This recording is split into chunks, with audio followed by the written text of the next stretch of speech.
Dengue बुखार India में एक बहुत बड़ी स्वास्थ्य समस्या है। यह हर साल लाखों लोगों को प्रभावित करता है।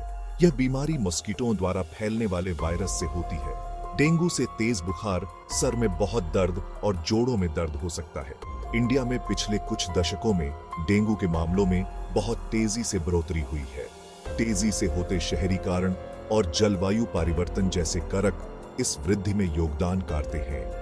स्वास्थ्य सेवा प्रणालियों पर बोझ बहुत जोरदार है, जो प्रभावी रोकथाम और नियंत्रण की आवश्यकता पर जोर देता है। डेंगू का इम्पैक्ट शारीरिक बीमारी से कहीं आगे तक जाता है। इससे इलाज पर होने वाले खर्च और काम न कर पाने की वजह से आर्थिक तंगी आ सकती है।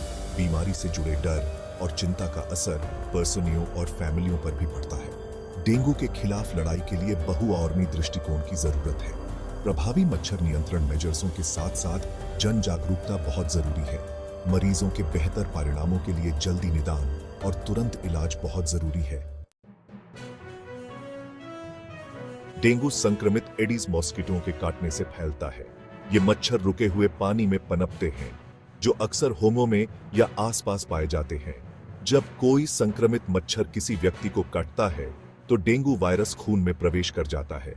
काटने के 4 से 10 दिन बाद कॉमन तौर पर लक्षण दिखाई देते हैं। तेज बुखार डेंगू की एक पहचान है, जो अक्सर सर में तेज दर्द के साथ होता है।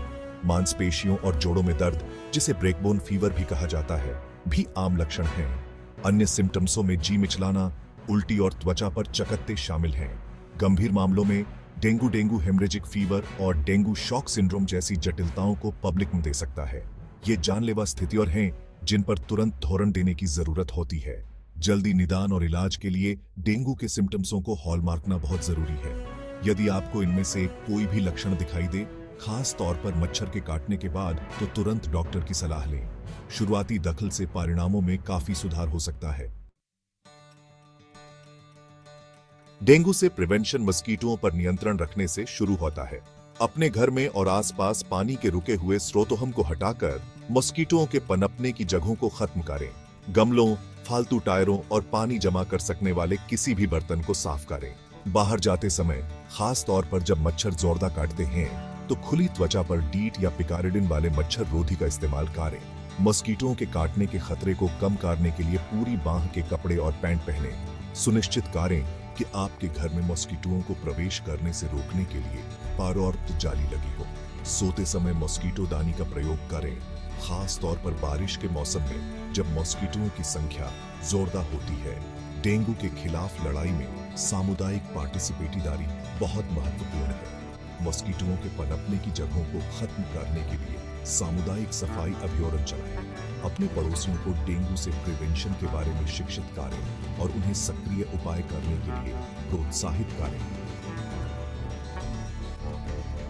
प्रभावी रोकथाम और नियंत्रण के लिए डेंगू के बारे में जागरूकता बढ़ाना बहुत जरूरी है। खुद को और अपने परिवार को बीमारी, इसके संचरण और सिम्टम्सों के बारे में शिक्षित करें। स्थानीय डेंगू के प्रकोप के बारे में जानकारी रखें।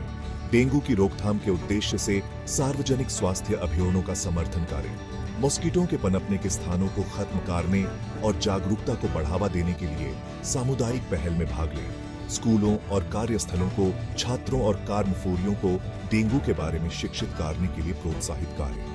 रुके हुए पानी के एक्यूमुलेटर को रोकने के लिए जिम्मेदार अपशिष्ट निपटान प्रथाओं को बढ़ावा दें। डेंगू का मुकाबला करने के लिए एक सामूहिक प्रयास की आवश्यकता होती है। साथ मिलकर काम करके हम स्वस्थ और सुरक्षित समुदाय बना सकते हैं। और रखें, आपका स्वास्थ्य आपकी जिम्मेदारी है और आपके समुदाय का स्वास्थ्य प्रत्येक व्यक्ति के कार्यों पर निर्भर करता है।